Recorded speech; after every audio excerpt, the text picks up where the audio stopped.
Cheers. You know that picture, you know. That one.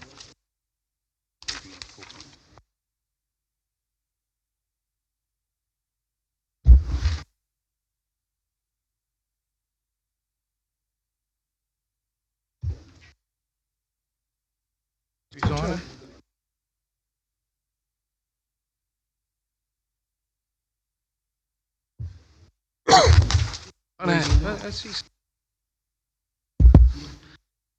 Right, I resume the meeting and the evacuation procedures. In the event of an emergency, the building may be evacuated. You will be required to vacate the building by the rear entrance and go to the breezeway between the library and the art gallery buildings. This is Council's designated emergency muster point. Under no circumstances is anyone permitted to re-enter the building until the all clear has been given and the area deemed safe by authorised personnel. In the event of an evacuation, a member of council staff will assist any member of the public with a disability to vacate the building. Apologies for absence. Councillor Romano, moved Councillor Hamnick, second Councillor Brevatara, all in favour? Aye, against, thank you. Live streaming and recording. This council meeting is being live streamed and recorded. By speaking at the council meeting, you agree to be live streamed and recorded. Please ensure that if and when you speak at this council meeting that you ensure you are respectful to others and use appropriate language at all times. Orange City Council accepts no liability for any defamatory or offensive remarks or gestures made during the course of this council meeting. A recording will be made for administrative purposes. I would like to acknowledge the Wiradjuri people who are the traditional custodians of this land. I would also like to pay respect to the elders both past and present of the Wiradjuri nation and extend that respect to other Aboriginal Australians who are present. Does any councillor wish to declare any conflicts of interest in any matter for consideration at that council meeting? Councillor Whitten. Yeah, I'd like to declare an interest in the financial report, item 2.1. Where are the donations going to Headspace? I actually sit as a board member of Marathon Health and we run all of the Headspaces in this. I declare an interest. Yeah. We've got that noted. Councillor Nugent. Yes, Mr Mayor, for a similar reason, I'd like to declare an interest in that same item 2.1 of the Finance Policy Committee. I'm on the consortium of the Orange Headspace. I consider it to be a non-significant, non-pecuniary interest, and I will stay in the chamber for that debate. Any others? Councillor. Yeah, just with regards to the issue of the Orange X Services pool, I'm currently the president of the Orange Services Football Club. I understand it's just a recommendation that we continue a feasibility study there, so it's a significant non-pecuniary interest. Thank you. Thank you. Others? There's the late items that everyone should have. One is 4.2, Mums for Refugees. The other one is Robertson Park Toilet Block. Will someone move that they be all in favour? And there is the late item enclosed. Moved, seconded. All in favour? Aye, thank you. Now, there are no mayoral minutes. We'll have an open forum. We have two speakers. First speaker we have is Anna Noonan, and it's in relation to the Mums for Refugees. Thank you.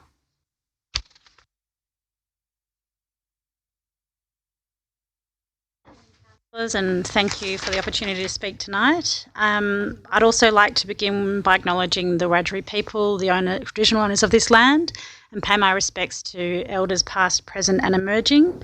I'd also like to acknowledge those people here tonight whose journey to Orange has been less than smooth and respect their presence and thank you for their time this evening. But tonight I am here I'm speaking on behalf of Mums for Refugees. Mums for Refugees is a grassroots community organisation. We have over 3,500 members nationwide. Sorry, we were just trying to... Oh, that's all right. We have about 36,000 online followers, and in June last year, Mums for Refugees launched the first inland chapter of the group, which was in Central West New South Wales. We are 92 in membership in the Central West group. We wrote to Council last year in October with a request for you to consider becoming a refugee welcome zone. This is an initiative by the Refugee Council of Australia, and what it's aiming to do is to establish a network of local government areas across Australia who are willing and open to have dialogues with organisations like ourselves and organisations like Refugee Council of Australia and others that are paid by the federal government to provide support to people seeking asylum and people from refugee backgrounds. So the request tonight is for you to consider what this would mean for Orange City Council to become a refugee welcome zone. What it means to us is it's a symbolic gesture. It is not aligned with a political party and it doesn't come with a specific political agenda. It is specifically about putting a flag up from this area of New South Wales to say we welcome refugees and we want to be part of the dialogue in ensuring that their resettlement in this area is smooth and effective for all. I've got a little map here, which I know is really small for you all. There are 161 refugee welcome zones nationwide, 61 in New South Wales, and that includes Lithgow, Bathurst, Blue Mountains, Cowra and Parkes. And I'm thrilled to say that after speaking at Blaney Shire in November last year, that they have also become the newest member of this campaign. So tonight I hope that you will consider this request from us, and I thank Councillors Nugent and McRae for introducing the notice of motion, and I look forward to working with Council on how we can support people as well as with the Migrant Support Service and Culture Hub in our community. Thanks for your time. Thank you very much, Ms Noonan. Second speaker is Paula Clover, and it's on the same topic.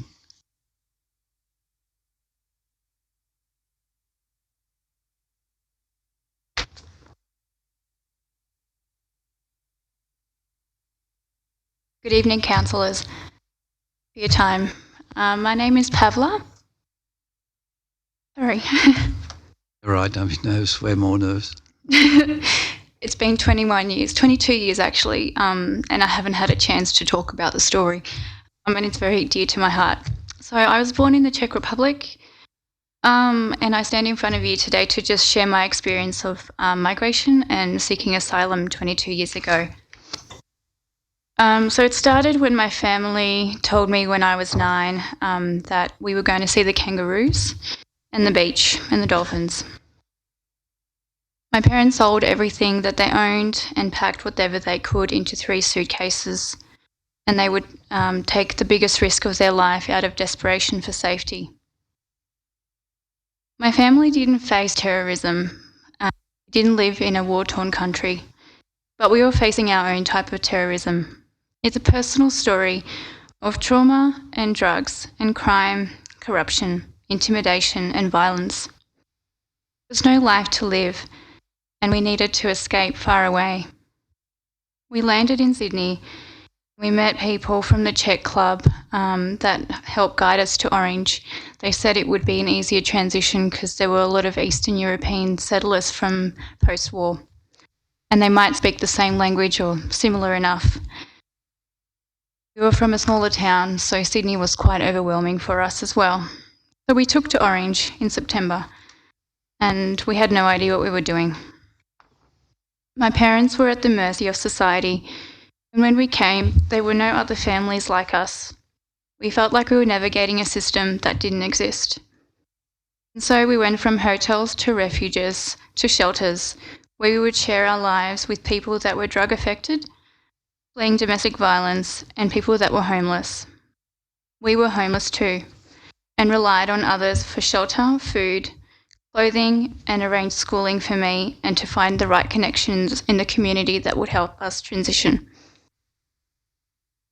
Eventually, it was Father Pat Ruan, the Sisters of Charity, and the church that would become our core of our sense of belonging.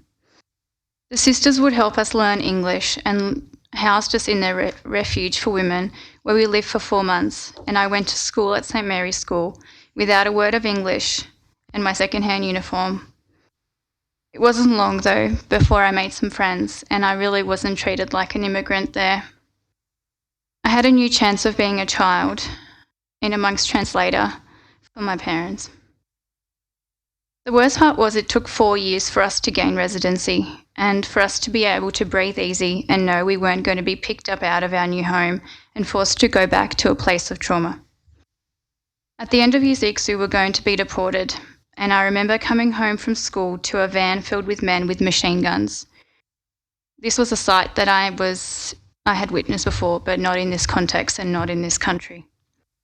The Migration Office had made a mistake and thought we were here illegally, had not updated our visa status. Eventually, though, there would come a time where we would have to go. It was really difficult trying to get the right visa because we didn't come from a war-torn country and we didn't come from a place of terrorism. Eventually, we would stay. And it was the people that came together. There was a protest just over there at Robertson Park and through the main streets of Orange, where many hundreds of people gathered, and Father Pat Ruan and the local councillor and Peter Andrin would help us to stay. My mum heavily pregnant at the time, and I had just finished year 6. So between petitions, letters sent to the Migration Office, tribunals in Sydney, protests and a threatened deportation, finally after 4 years we were granted residency. Meanwhile I was at school making new friends, my parents, renting and engaged in the local community and feeling at home and safe. For a long time we did feel like criminals when we were just trying to find a safe haven. And so my story is a story of trauma, of desperation, confusion, isolation, dependency.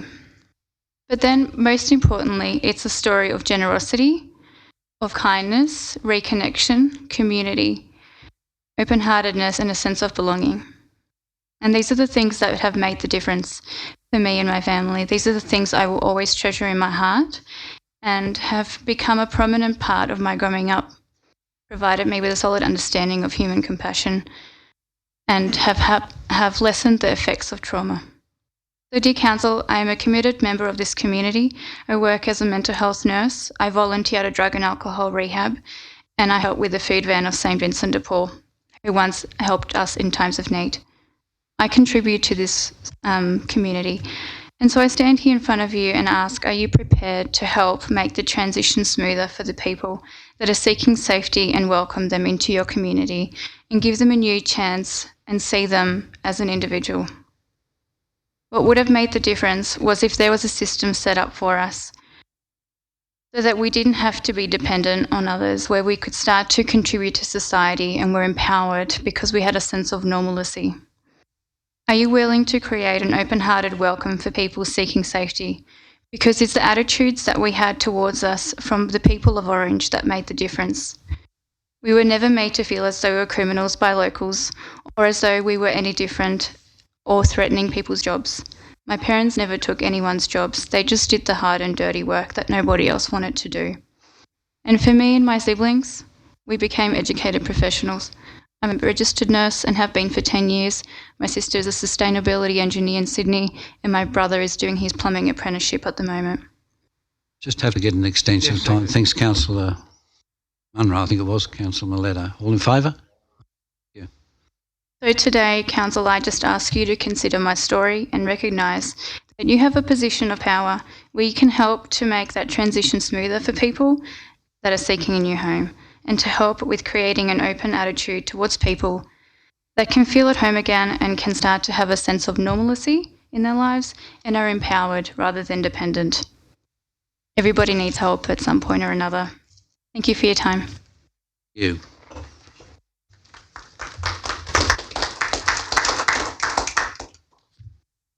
We move down to item 3.1, and that's confirmation of the minutes of the ordinary meeting of Orange City Move Council. the minutes.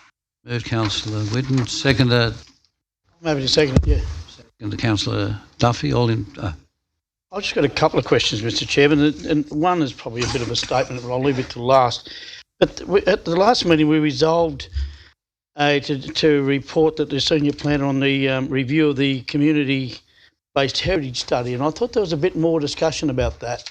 And I've had a brief discussion with the director on that, and I just asking, can he explain a little bit more of what was, to me is missing? If you want time to think about it, I'll have the others. I'm ready to go, sir. Oh, yeah, right, let's go. Look, I sent an email out to councillors today answering one of these questions, I believe. I was not at that meeting. Councillor Duffy requested information be circulated to councillors regarding whether there would be a community-based committee for the purpose of considering expansion or rezoning of heritage areas in the future. I replied, it is the intention to utilise the Cultural Heritage Committee, Community Committee during the Heritage Study Review. The committee can and hopefully will be augmented by adjunct members for the duration of the study by invitation. And I put some suggestions in there on who might be invited. I said Mr. Alan Reneke, the old planning manager, might be worthwhile, Mr. Des Mulcahy, Julianne Sykes, who was involved in the last heritage study, and Ewan Greer, amongst others. So I invited councillors to give me any other suggestions. So rather than start a totally new committee, we'll just augment the current Cultural Heritage Committee.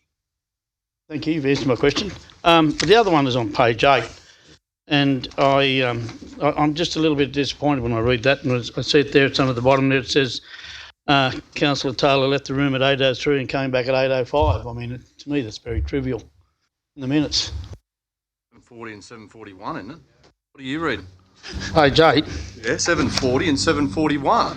Oh, well, I'm on page 8 and it says there, Councillor Taylor left the chamber at 7:40 Yeah, and you said and 8. 7:41. Oh, well, We it's the recording. intent of what I said was there. So I'll clarify that again. Can we make a note of that? We changed it. Getting a drink or maybe going to the toilet. I just think it's a little bit petty. Yeah, I agree, Councillor. But he was 7:03 too, so. We'll review that, Mr. Chair. No. We might have to put Yeah, a I don't have a problem scarf with it, up in the because I think corner or it's factual. something. I think Case one, somebody's out of the room. All in favour? No. Against? Thank you. Council meeting adjourns now for the conduct of the policy committees. Now, there's no planning and development policy committee meetings. There's no items. There are no items under employment and economic development. There's infrastructure policy committee, chairperson being Councillor Romano.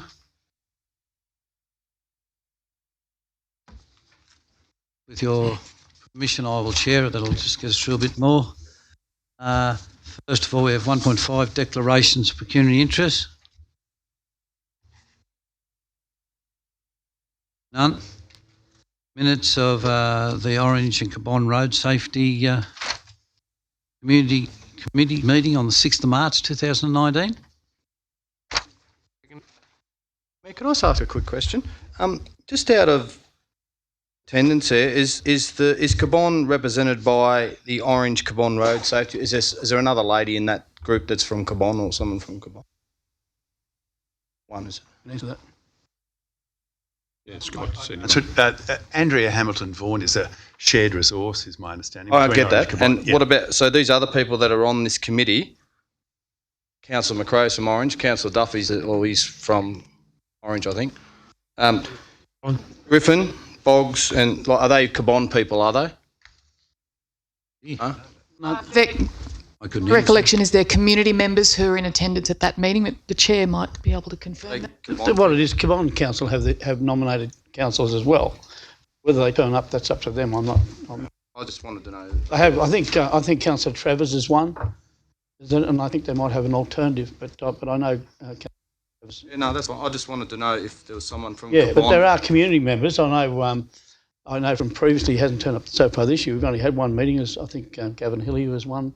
And Oh, yeah, I know that, from Orange. I just want to know who's from Cabon. There are others from out of town as well. Yeah, okay, Come thanks. there. That's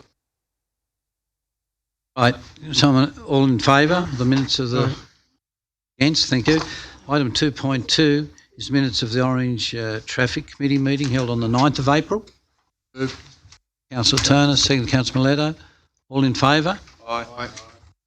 Under general reports, we have 3.1, which are the current works. Move Councillor Hamling. Second Second. Councillor Nugent. All in favour? Aye. Against? Thank you. Now have the Sport and Recreation Policy Committee meeting chaired by Councillor Hamling. Up there.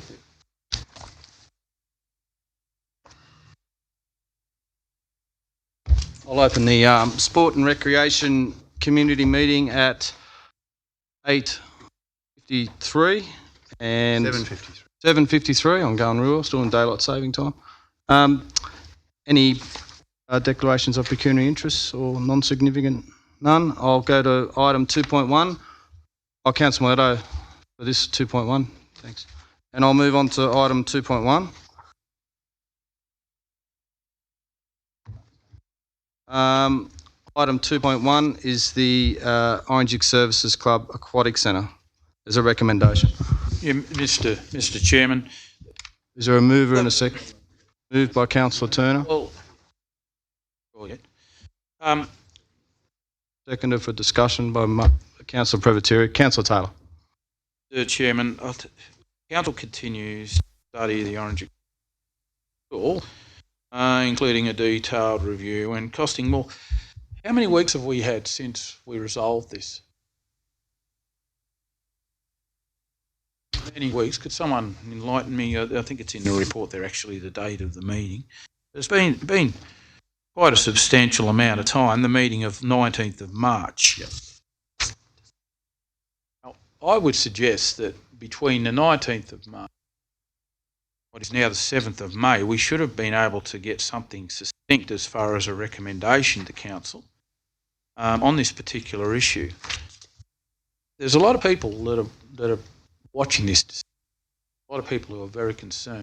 We've got a situation where 100 children in this community that use and access the Orange Services pool every year to learn to swim, and there's a lot of parents out there and concerned members who use that are really keen to find out what Council's determination and Council's decision will be. Now, I am not suggesting form that follow due diligence with this, but I would put forward that if this was a proposal maybe put to a company about an investment, that we would have made a determination by now. So could I ask relevant director or the acting general manager, when can we expect a decision, a final recommendation on this?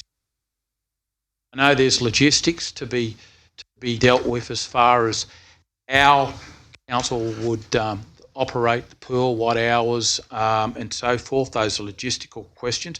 I also understand that there are structure questions as far as maintenance or lack of there. As far as the existing facility, I'm told the facility was drained last Wednesday, so the community no longer have access to it. The Orange Services Club annual general meeting, I told, and hopefully will attend tomorrow night, the 8th of May. So I'd imagine there'll be a lot of people very interested in Council's.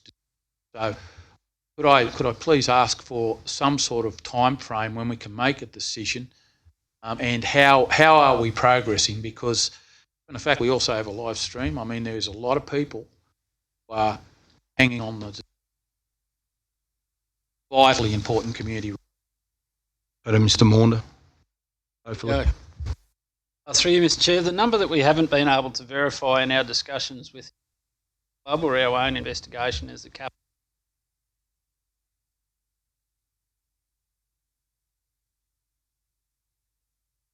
The club hasn't had details design done on the works required. They talk about replacing a filter. Could I just, through you, Mr. Chair, could I just interrupt Mr. Maunder? So I'll be attending AGM tomorrow night, so that's fine to say that for me, I just want to clarify this, that it's actually the Orange Services Club that are causing the delay. Services Club weren't able to provide me with any. Because I just don't want people getting the impression that Council are dragging their... Yeah. They went on verbal estimates of $178,000 figure that they've estimated as capital costs.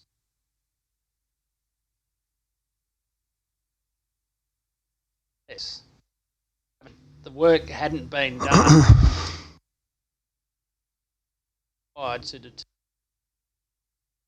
So when are we likely to get that information?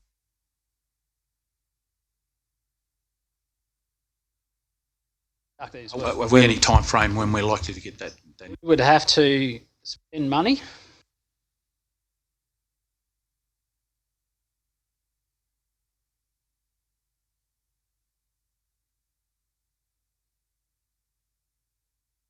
Frank?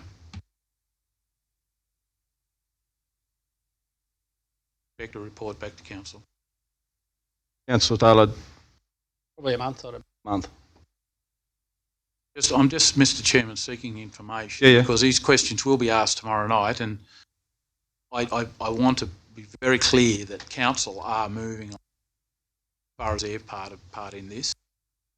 So effectively, we're They've given us what they can.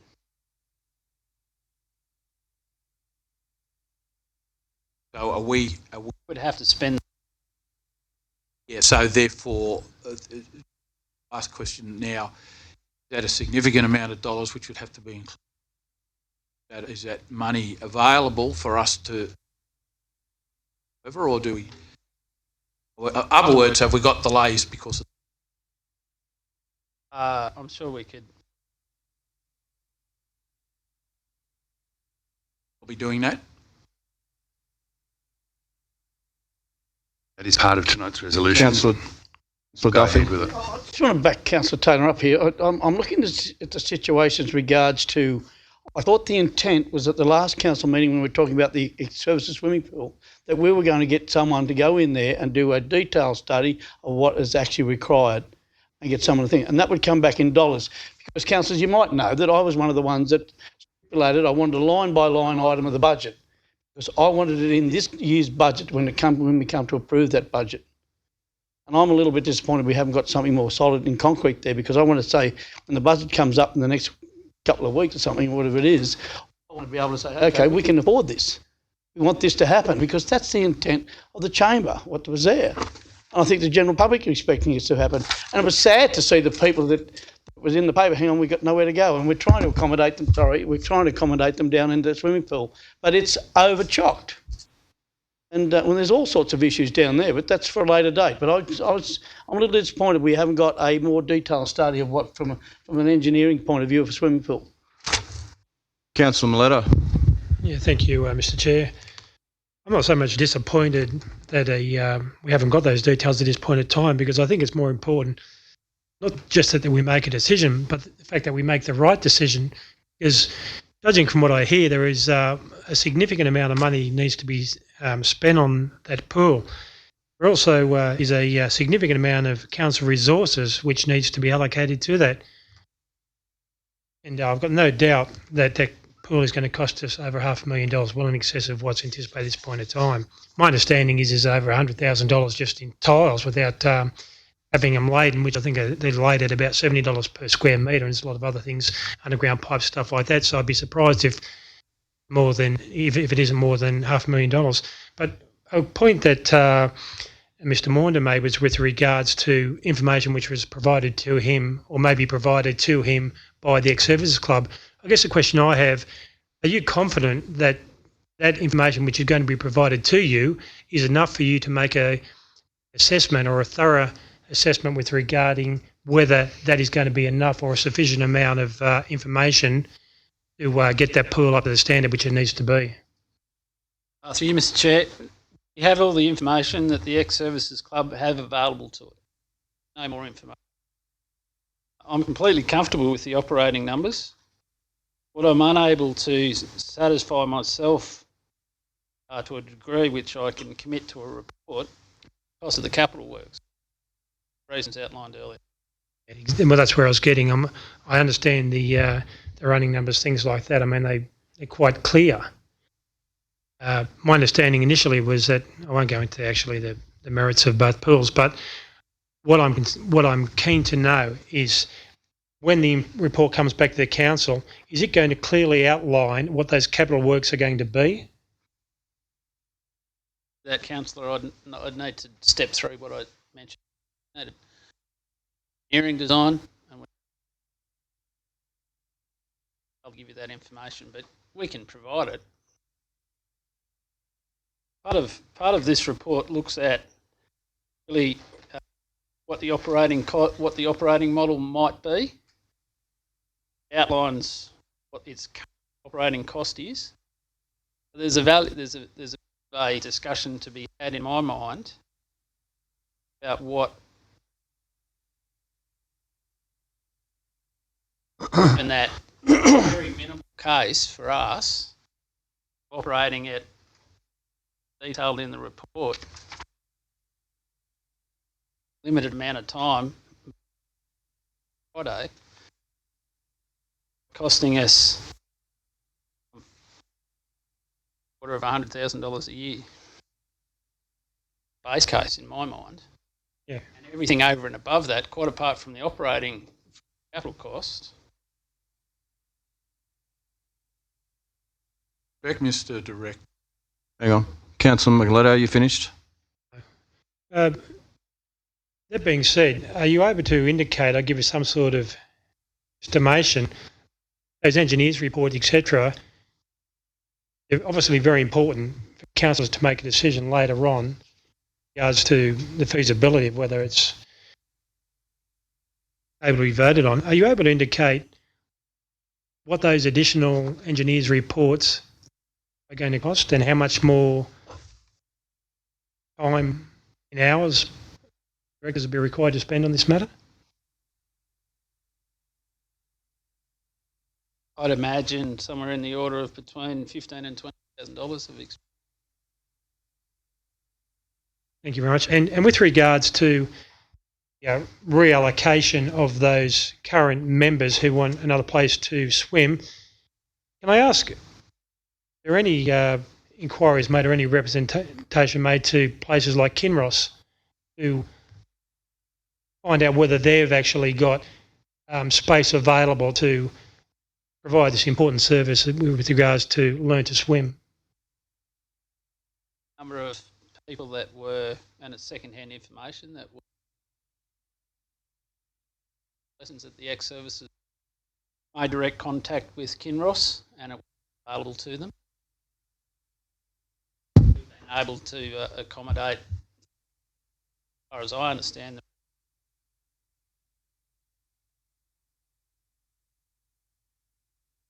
You say we've been able to accommodate. Are you saying we, at this present time, at the Hill Street facility that currently, based on the numbers which have been have left ex-services, they're all able to be accommodated at the aquatic centre at this point in time?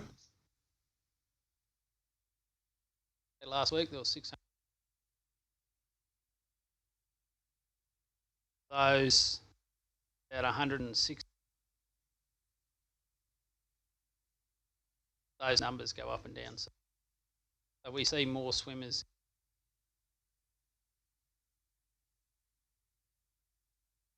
That we would.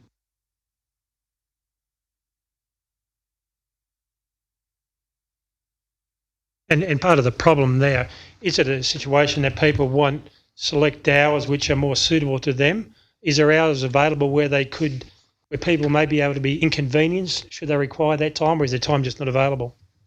As far as I understand, and there would be circumstances that doesn't suit them. So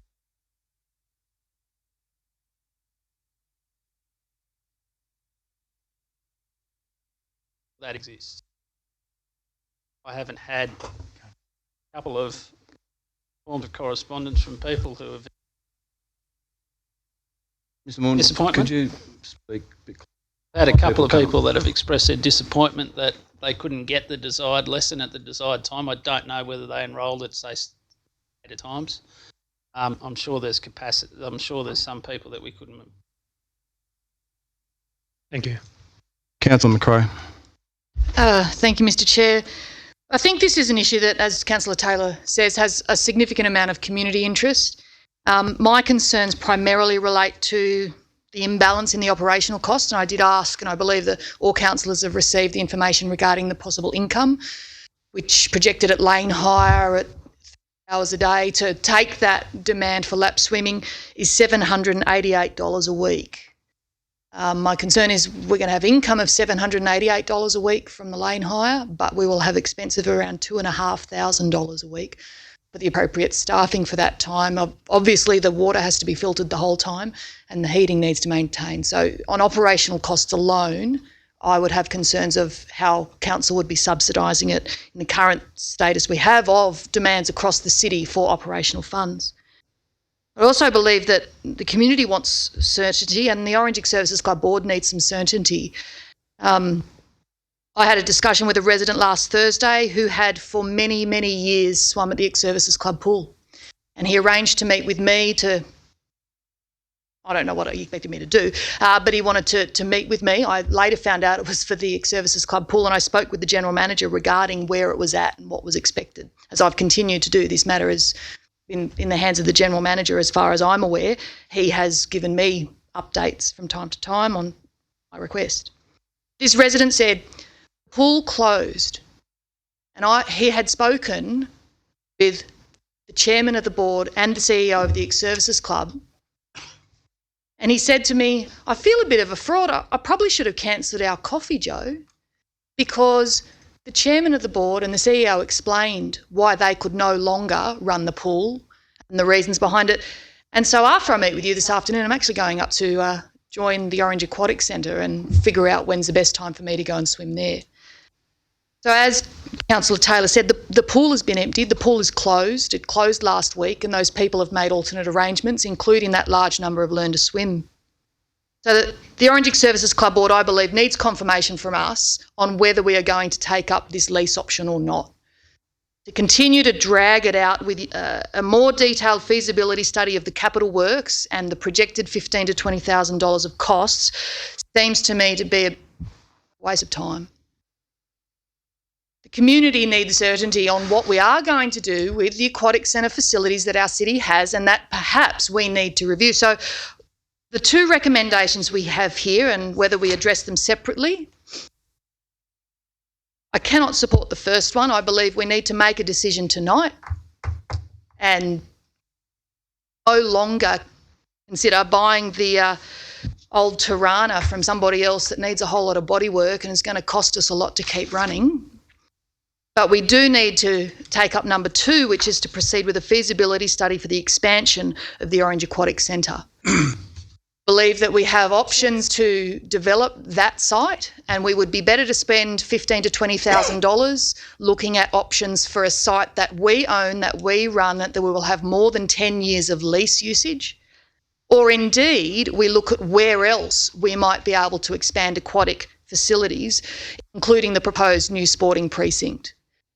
Rather than throw some money at a site that has been loved, that people are very passionate about, but which has closed, as council, we need to make a decision about what we are going to do for the future of the swimmers of Orange.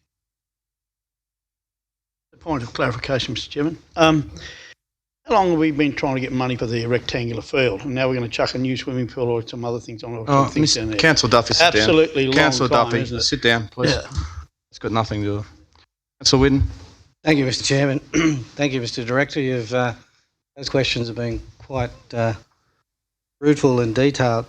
I think we've got a motion on the books already to investigate this, and it hasn't been completed. So we need to give the Director the opportunity to find out the rest of the information. The filter, does it need replacing? I listen that the ex-services haven't been able to give you accurate information about other things because everything's been verbal. Have they actually looked at the filter? Does it need replacing? There's essentially 2 components for the water management. So it's how often. So it's the pump. So the pump and how often you can turn over the whole body of water in a pool. Standard for that is to do that every 4 hours. Have a contamination at the aquatic centre, while the pool's closed for 4 hours, so the whole body of water can be run through the UV filter. The pump system up there is significantly longer than that. The quality of how that water is treated is also compromised, so that that both of those elements need replacing. So both the pump and the filtration. They don't have to be. They're not broken. Broken. Thank you. That's all I need to know. Councillor Turner. Thanks, Mr Chairman. Can I ask a question first? with the item 1 continues with the feasibility study, Mr Maunders already said that we can't really do that until we have some funds allocated so that we can continue with the investigation. Is that correct? There's funds within our current budget that would enable us to conduct that. This is passed tonight, we can still, you can proceed, okay. And taking on board what Councillor McRae has said regarding whether we deal with 1 or 2, I think I'll still support 1 or 2, because I'm certainly, at the previous meeting, I voted against proceeding at all, and I still agree with that decision. And if you look at some of these figures, we've got to spend, 378,000 estimated, I realise that, 378 to get the pool running, up to running with safety and the clarity of the water, etc., etc. Then we're up for an estimated $850,000 a year in staffing costs and maintenance costs and running costs, etc., with a potentially $200,000 to $250,000 a year in income, maybe. I don't know what income Ex-Services Club are generating out of that pool facility at the moment. So I take on board that these are only guesstimates, but they must be, reasonably close. So if we go ahead and lease out the pool after we've spent $378,000, we're going to ask the ratepayers to subsidise the Orange Ex-Services Club pool for between $600,000 and $650,000 a year. As I said at the previous meeting, on a facility that we don't own, it's not owned by the council, it's within a licensed premises, licensed club. There's all sorts, as far as I can see, all sorts of complications how we are going to manage running a facility at an enormous loss each year in a building that we don't own and within a licensed premises. I don't think we need all that angst. I would far prefer putting all this money towards upgrading and expanding the facilities at the Aquatic Centre. Councillor Munro. I concur with what was just said by Councillor Turner. I think it's personally, you don't look at losing money, and we're here to look after the ratepayer, and really, ratepayer and ourselves, it's really hard to justify cost involved when you've got a great business, great entity, which is the Services Club, deciding to pull that pin on that facility for good reason. We're not fools, we're good accountants. We understand how our business works. Just a We're not a charity. point of order. I think last time the councillor... Exactly right. Councillor Munro, I've got to hear the point of order. Point of order is that last time the councillor declared a conflict of interest. I'm just wondering if that situation's changed. Yes, it has. Up to him, councillor. I'm just. I have reviewed that. Councillor Maletta, we've got the answer. I have no conflict. Thank you. That's all right. So, in saying that, I think I'll go forward with this, and we've got that much money to spend.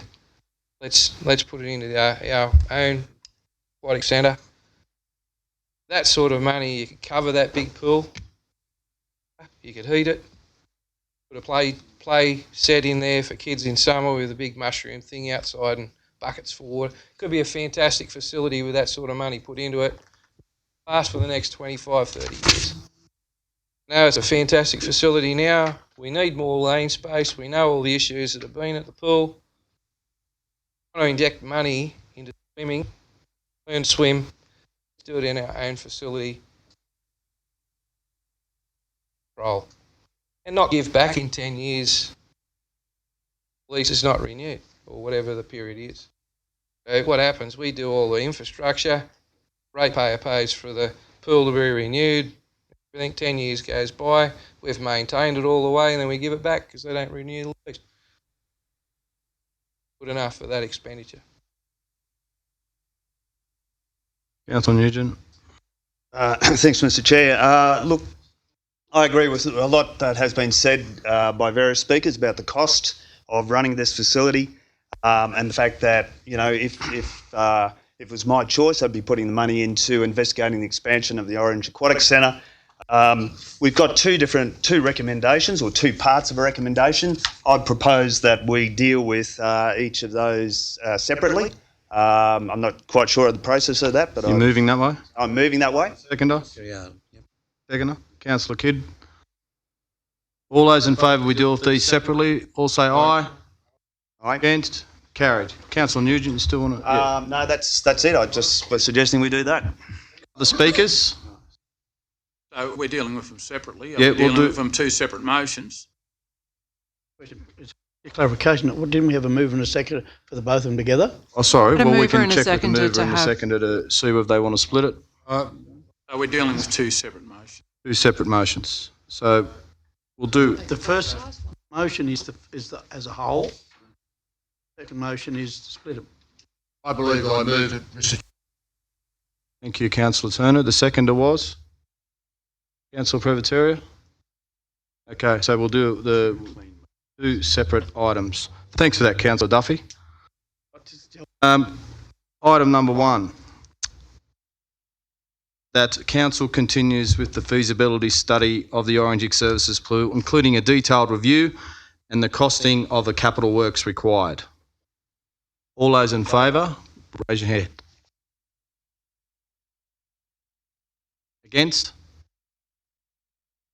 That means it's been lost. Tell the Orange Services Club tomorrow night. Councillor Taylor. Item number 2, that council proceed with the feasibility study for the expansion of the Orange Aquatic Centre. All those in favour? Unanimous. Against? Carried. I'll close the meeting at 8:20 and I call on Councillor Prevataria.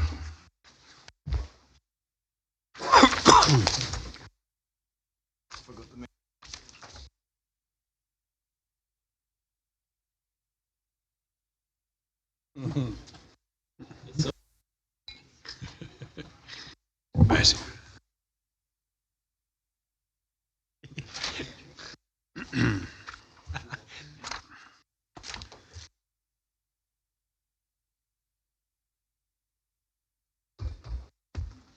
Eight 20. We'll start the Environmental Sustainability Policy Committee. I'd like to, at 8:20, the declaration of interest. Does anybody have any interest in any matter for council? Right, we'll go to item 2.1, minutes of the Companion Animal Committee meeting. I'll move those for you, Councillor. I've been moved. Do I have a seconder? Second. Doesn't matter. So we're right to vote. Who's for and against? For the motion? Aye. Aye. Aye. Item 2.2. Move the recommendation. Have a seconder. Duffy. Is there any discussion on the item? Okay, I'll put it to them. I'll put the motion to the council. All for or motion? Against? Carried. That brings the end of the Environmental Sustainability Committee. 22. Next is Finance Policy Committee. Councillor McRae.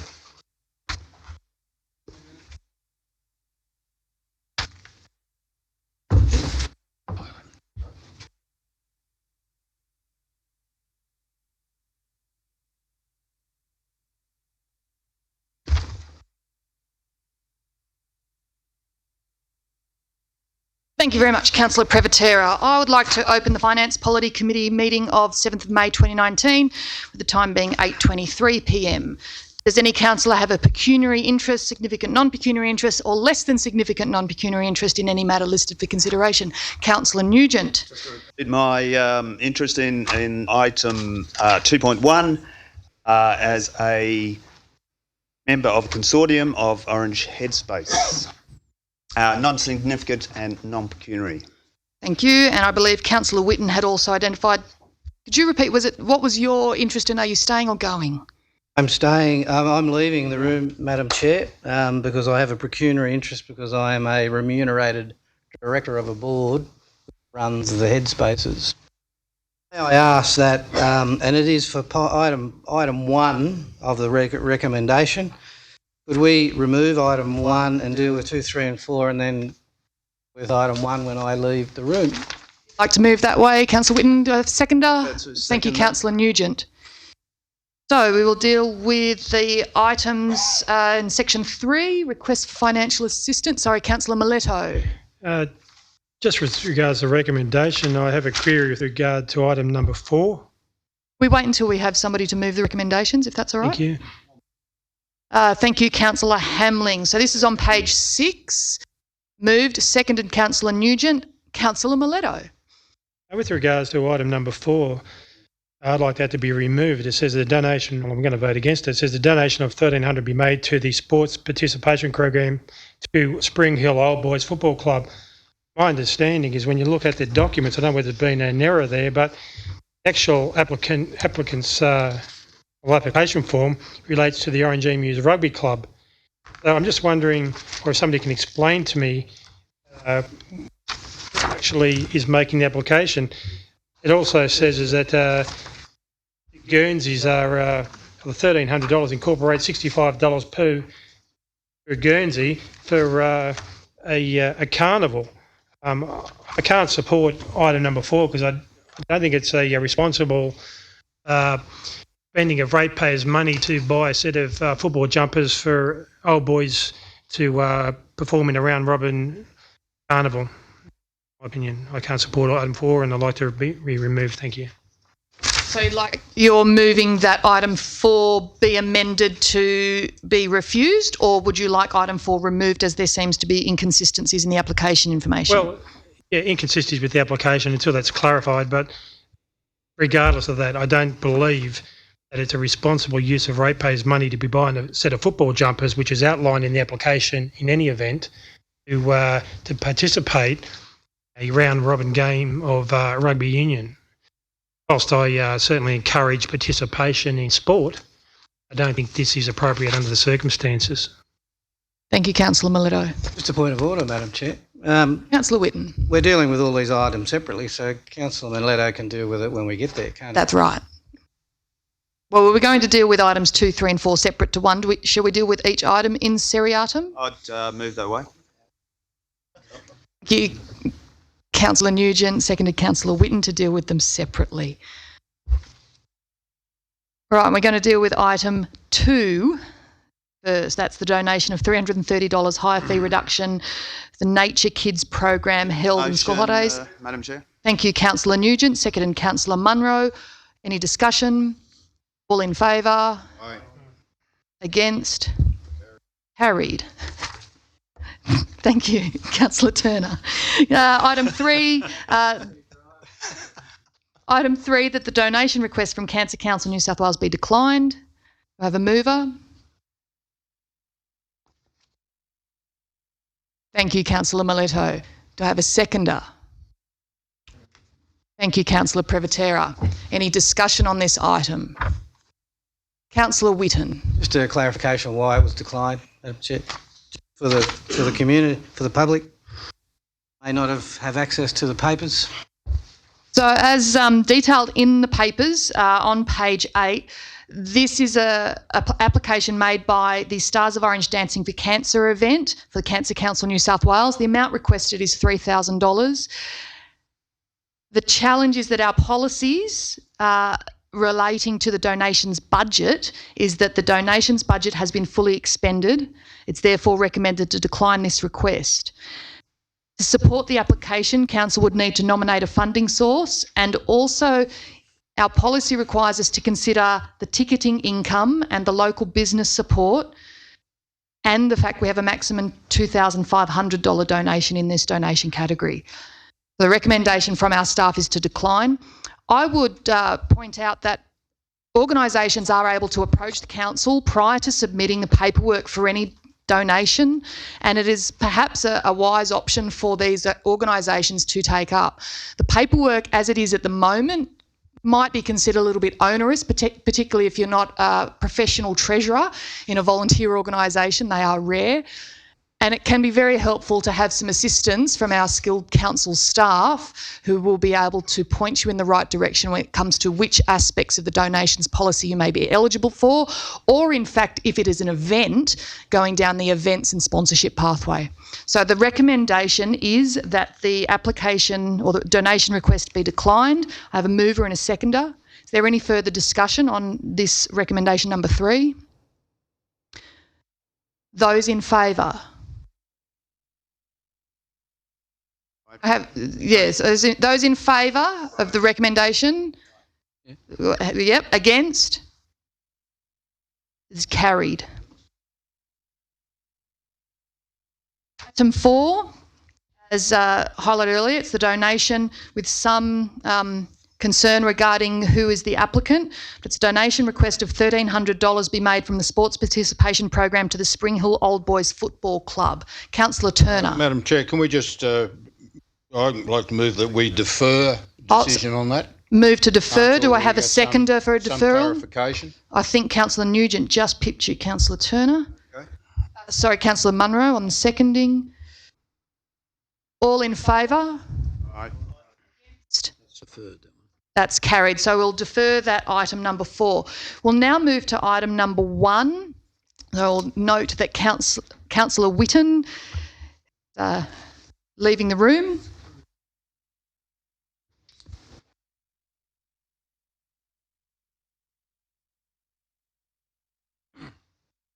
Move. Councillor Kidd, seconded by Councillor Nugent. This is a donation of $2,000 from the Youth Services Projects to Headspace Orange for the Youth Mental Health Forum to be held today. All in favour? Aye. Aye. Against? Carried.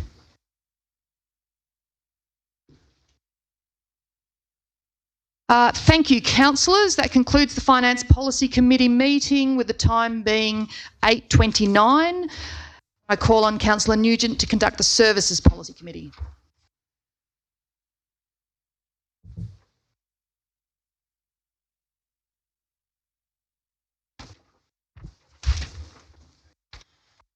Thank you, councillors. I'd like to open the Services Policy Committee meeting on 7th of May 2019 with the time being 8:30 and ask if any councillors have a declaration of interest to make in relation to any items on the agenda for tonight's meeting. Take that as a no. Moving to item 2.1. Move those recommendations. That is the minutes of the Orange Regional Museum Committee meeting, moved by Councillor Kidd, seconded by Councillor McRae. Or any discussion on that item? If not, I'll move the recommendation. Oh, sorry. Yes, Councillor Privatera. 4.11, that external solar light being installed at Emmerville Cottage. Why I'm all for solar? Doesn't that sort of go against the heritage of the cottage? Light at the cottage? Yeah, well, I can try and answer that if I can. I probably agree with you, but I think what the main thrust of it actually was is to have some sort of spotlight on the building, in front of the building, so it could stand out at night time with people travelling, so it's seen, and if people pulled in. So I don't think it specifically has to be a right solar one. It'd be better an old style street light or whatever you call it. Yeah, what do you call them? You would know. But yeah, no, it was mainly for a light. And I think that's an important point to make, that the design and the power source don't necessarily have to, go hand in hand. There are heritage style solar lights. So, any other comments or discussion on that item? If not, I'll move the motion. All those in favour say aye. The motion is carried. Item 2.2, minutes of the Spring Hill Community Committee of the 28th of February, moved by Councillor Duffy, seconded by Councillor Miletto. Any discussion on this item? If not, I'll move the motion. All those in favour say aye. All those against? The motion is carried. Item 2.3, minutes of the Clifton Grove Community Committee meeting of the 14th of March 2019. Do I have a mover? Happy to move. There's no quorum, sir. Moved by Councillor Duffy, seconded by Councillor McRae. Yes, Councillor Privatera. In the minute of the Clifton Grove committee, it shows that I was present at the meeting, which Thank you. The General Manager just indicated that the record will be corrected. I think that's Moving admirable. motions. Vote. I said at the committee. No, I don't think there was any. I don't think Councillor Privatera moved any items at the meeting. The other discussion? Not. I'll put the motion. All those in favour say aye. The motion is carried. Item 2.4, the minutes of the Orange Health Liaison Committee meeting of 25th of March, moved by Councillor Kidd, seconded by Councillor McRae. Any discussion? If not, I'll put the motion. All those in favour say aye. Aye. All those against? The motion is carried. We move on to item 2.5, the minutes of NAIDOC Week Community Committee meeting of 4th of April, moved by Councillor Duffy, seconded by Councillor Miletto. Any discussion? If not, I'll put the motion. All those in favour say aye. Against? The motion is carried, and that ends. Councillor Hamilton. Councillor Hamling. Yeah, I just want to make a comment about a meeting that was held today that the Mayor was present and Councillor Duffy was at as well. The Police Precinct Committee meeting where three of the top officers invited the members of the public to come along and put some explanations out there and showed them what they were doing with proactive policing and all that. And I think it was a very successful meeting, and a lot of people had questions of the police and they were able to answer them. So I think everyone went away informed about what's happening in the city and what the police are doing to try and sort out what's happening. Can I just clarify, that was the high-ranking officers in the local command? Yes, it was. Yes. It was the superintendent, it was Mr. Grassick, Mr. Atkins and Mr. Taylor. Chris Taylor, yeah. And is that just a one-off, No, Councillor they Hamling? have 4 a year. 4 a year, okay. Between here and Cabon. Thanks for that, Councillor Hamling. Noted. Just to follow up on that, and unfortunately Councillor Hamling had to leave early, but there were some stats given to the people that were there, and it shows that the number of crime has actually been decreasing over a long period of time. And it's probably something that we are a little bit at fault at, is we're not giving a correct info or not giving enough information out there, social media or the media, to actually note that the crime is coming down in most areas compared to what it is 10 years ago, and those sort of things. And they're doing an exceptional good job. And I think that's exactly right. And those statewide statistics are often reported in the metropolitan press, but and I'm sure they are also covered in the local press as well. But it is a good news story. I think that crime rates are decreasing generally across most categories. And sorry, just one more quick Yes, thing. Councillor And, Hamling. some of the things that were brought up were just general people leaving things out or leaving cars unlocked, leaving keys in the car. The police have asked residents who have got CCTV to come to them to tell them that they have CCTV. So that's another mechanism that the police can use if there's a break and enter near where they live. So yeah, I just encourage residents to help the police and let's keep the city safe. Thanks for that. Any other comments, discussion? Otherwise, I'll put the motion. All those in favour say aye. Against? The motion is carried, and that ends the Services Policy Committee meeting at 8:07. And I'll hand back to the Mayor to resume the open meeting.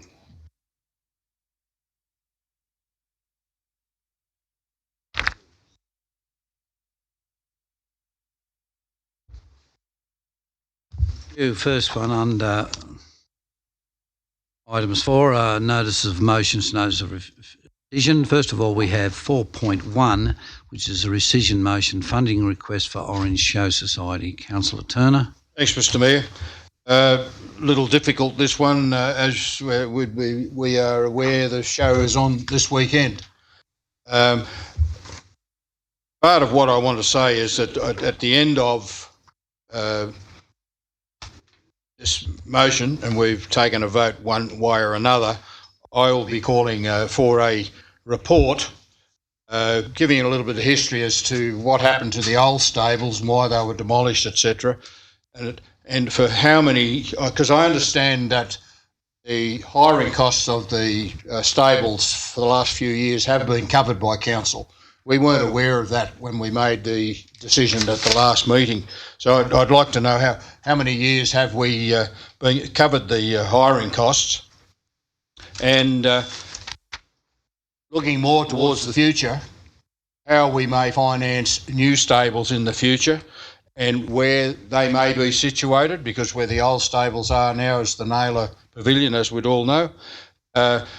We need to have a discussion with the Show Society as to what financial support they may be able to give to any new stables, and what priority does the Showground Committee have for the possible construction of new stables.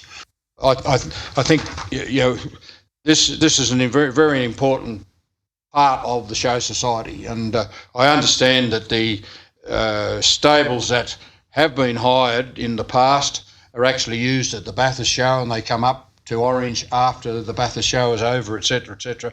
So we need to get a little bit of history of what's happened about the stables and how necessary they are, how many the committee believe that they need, and I would just hope that this motion goes through tonight. Showground is on this weekend, and I understand they may have already made a commitment. This is just a way of getting the Show Society out of a bit of a financial mess. Thanks, Councillor Turner. Mr Burdock would like to correct something within the report. I just wanted to note that as a result of the resolutions passed at the Financial Services Committee meeting, the financial implications information is now incorrect. There is no more money left in the account, in the donations account. However, the resolution addresses that. So it's mentioned that there's $900 left that's now been spent. But as the resolution suggests, we've been having a look around for some available funds that might be able to support this if council so approves. I think it's wonderful, Mr Mayor, because I tell you what, when I find an organisation I support, mind the council, the previous council, billion over there. I can't recall too many times during all that debate where we had anyone saying that we need. What about the pavilions used long ago? I was a bit of that. I support this. Mr. Probably 30, 40 years, Peter, and he's incredibly wonderful job.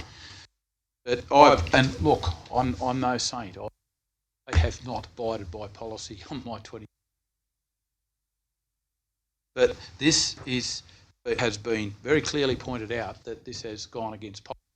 So I don't see the point having policies in place. And I really enjoy the B in this is set aside the approved donation policy. Respect to the donation on the ground that the Orange Show Society is an important institution.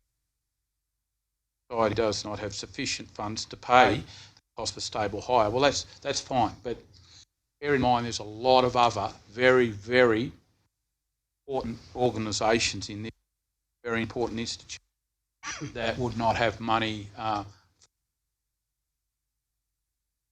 So I'm hoping that B will come into play a few more times.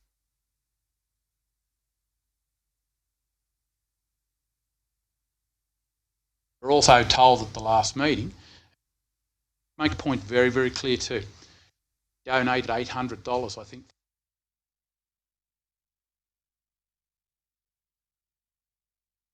And Mr Naylor and his group support that.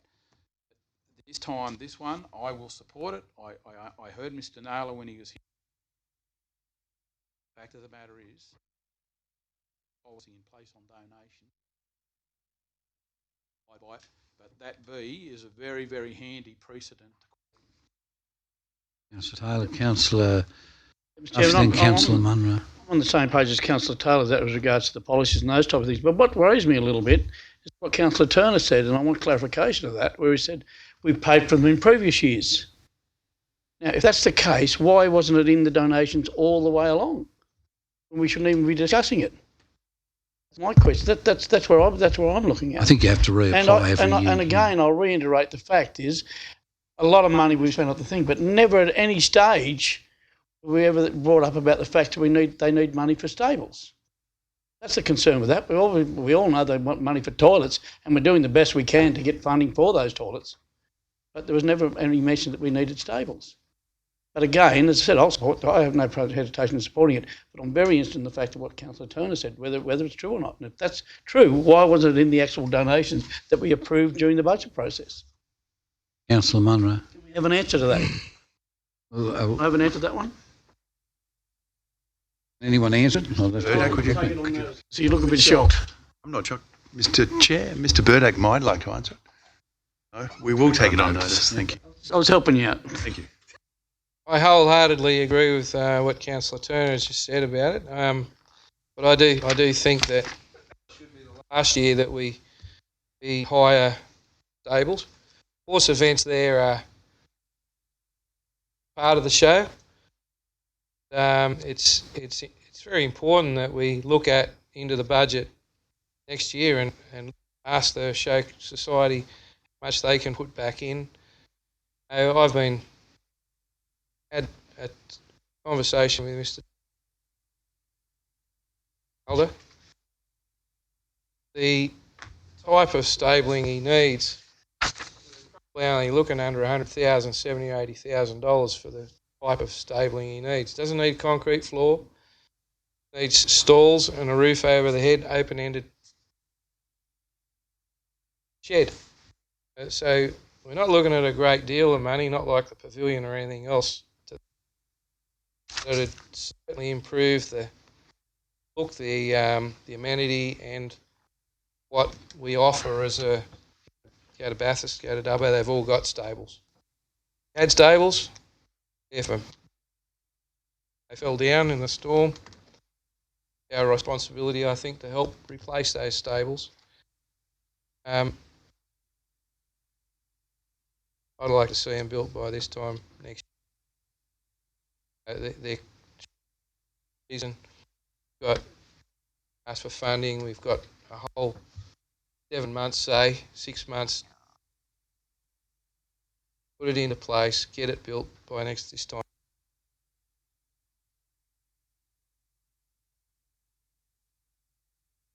Thank you, Mr. Mayor.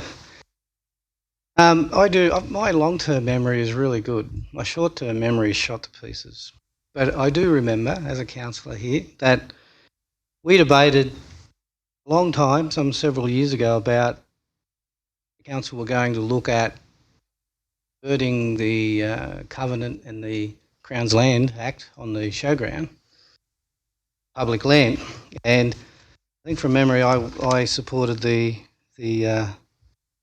Show Society in not doing that, because we took on an obligation as a council some 100 years ago, or been that long ago, but it was definitely last century, to support the Show Society. And along the way, when the stables did become to the point of being unsafe to use, council moved a motion to provide 250 set aside a year, 6 years. I moved the motion. Yeah.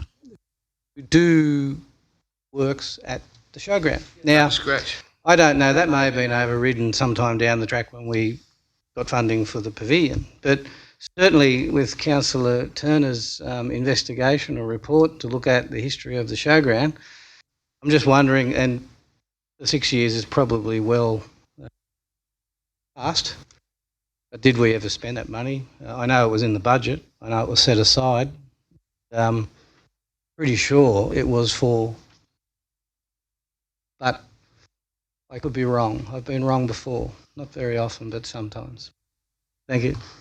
Councillor Prevost. I can speak against the motion for the simple reason a few minutes ago we just refused to cancel the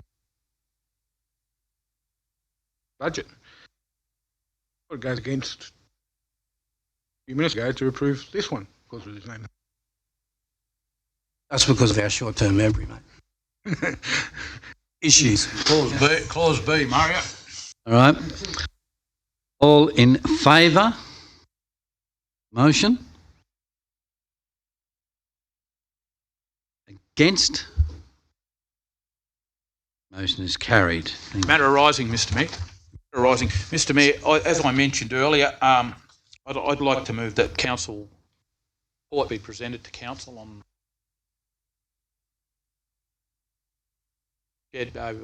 large Pavilion. over at the showground. Could we get a detailed report since it's place?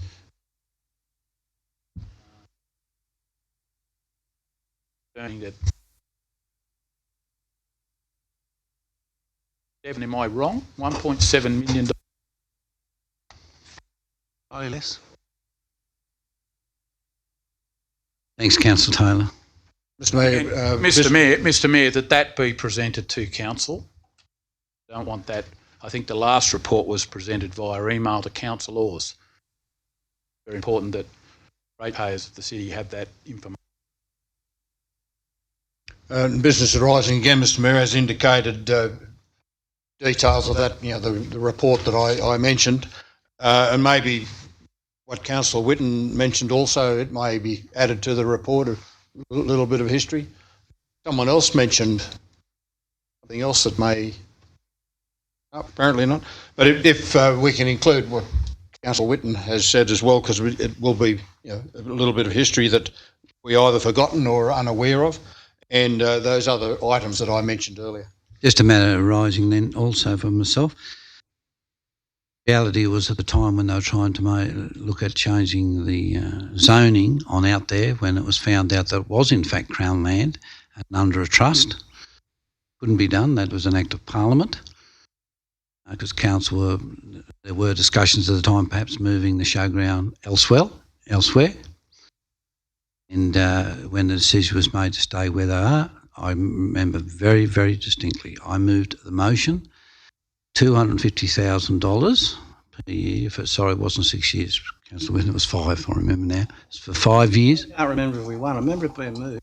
Yeah, I moved it and it was approved. I have it. I'll go through my files tomorrow, which I'll be going through my files tomorrow to look at a number of things. It was approved. $250,000 per year for 5 years for maintenance at the showground to bring it up to scratch. That's not the exact wording, by the way. Yeah. One assumes, Mr. Mayor, that'll come through in this report. That'd be in the files, yeah, for sure. Okay. We've already moved the motion. The next motion is a notice of motion, Mums for Refugees. See late item agenda. Happy to move the motion. Second it. Councillor Mileto, seconded Councillor Nugent. Right. Okay. All right.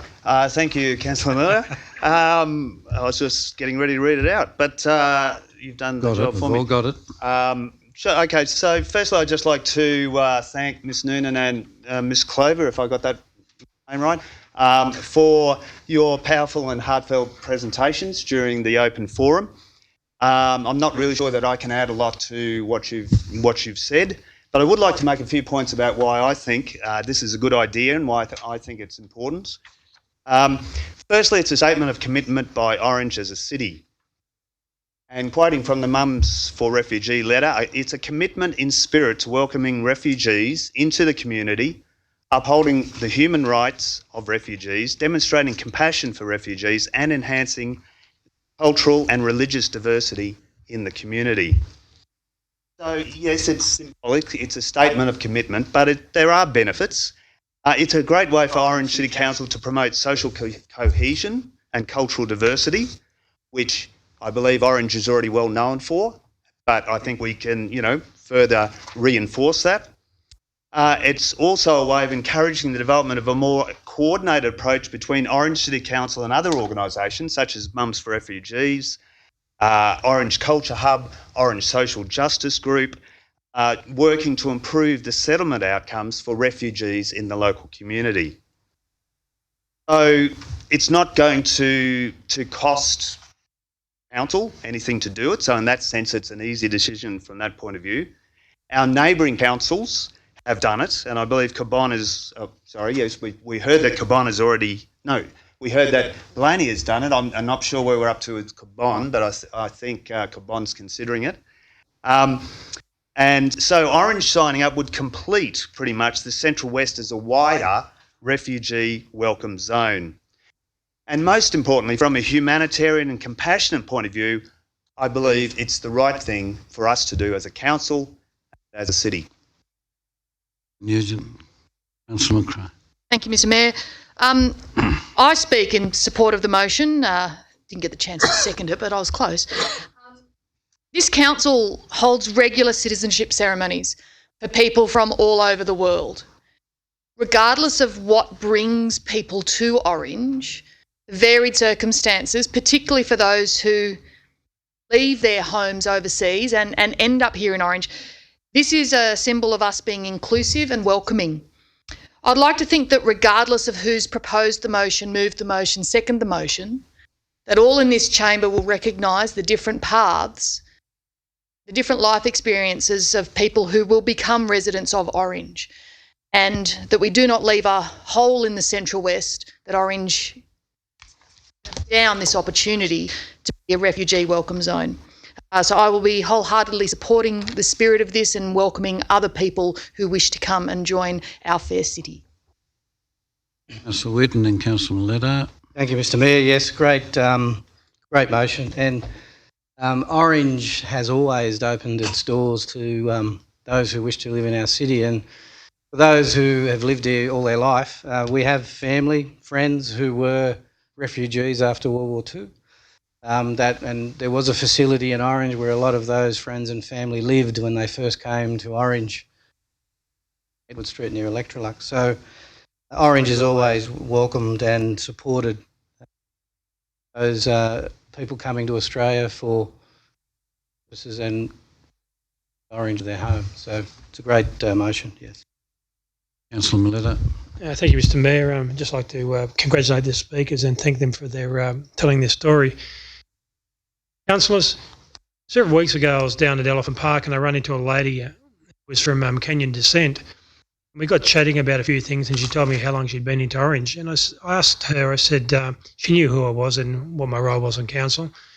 So the question, I said, if you could change anything with Orange, what would it be? And she said to me, one of the difficulties that she faced when she came here was these communication barriers and the lack of understanding which we have in Australia to where some of these people came from. And she told me a story about how when she was in Kenya, that some of the things which happened to people she knew, that people from different countries, such as those African countries, don't appreciate some of the laws and that which we have in these countries. She said where they come from, there's nothing for a police officer to drag a woman into a car, take her somewhere and rape her, or do the same to other people. And she was very sincere about this. She said, when we come to a country which is as privileged as what Australia is, we expect it to be like that. Her point is that there is nobody when they get to Australia who can, be a conduit between where they've come from and us. And Councillor McRae touched on a point earlier about Welcome to Australia ceremonies, things like that. We seem to have a large population of people from India, although they're from, most of them can speak English. I'm just wondering, is there something council can do to break down those barriers of communication between the residents who come to Orange and want to settle here and make them feel more accustomed, welcomed into our lifestyle? If I may just answer that for you, Councillor Mileto, I think there is a fair bit of work being done in that area, particularly through our staff member, Annie Gallagher, that's been recognised widely throughout the community for the work that she does in setting up networks for people with support, with whether it be a language problem or accessing children to school, training, looking for employment and so forth. But certainly I think the staff will pass that back to Annie Gallagher and it'd be worth having a yarn to her about. Thank you. Mr Mayor, yes, in support of the motion, goes back post-war when all the Italians, I don't know what the Italians and the Greeks that came to Orange and the wonderful contribution they have made. I can help you there. I don't know what the program was called at the time. You were You're right.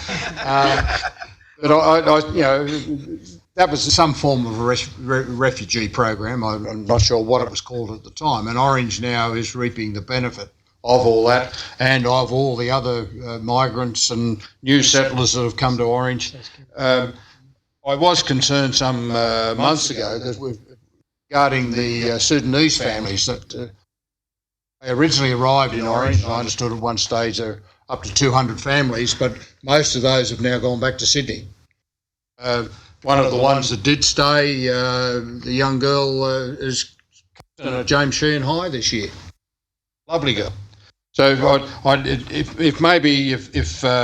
if Mum for Refugees, if they have the right, facilities and support and that, we might not have lost all those Sudanese refugees that went back to Sydney, primarily, I think, because they wanted to be in their own community and have support within their own family and things like that. I don't know the full story. There may be many stories, but whatever we can do to attract more people to Orange, and I know there's so many untold success stories from refugees and migrants that have come to this country. We are the ones that ultimately benefit. Unfortunately, through the media we get the unfortunate stories, the sad stories, or the ones that didn't work. We don't hear every day of the wonderful success stories. So I certainly support the motion. Councillor Turner. Yes, thank you, Mr. Mayor. I'm going to support the motion. I just think that a lot of the rewording there is fairly motherhood statements, which they are, and I think everyone supports that. But I'm just along the line that I think most of us, quite a few of us in this room, have stood with political parties that have that policy of supporting refugees. I know some didn't. I remember the people overboard that time, whatever the case was there.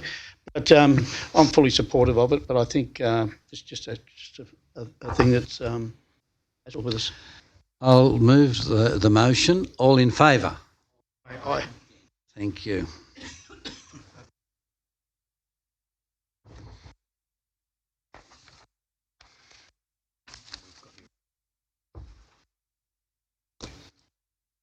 Uh, 4.3 is the notice of motion re Robertson Park toilet block proposal. Late item. There's two.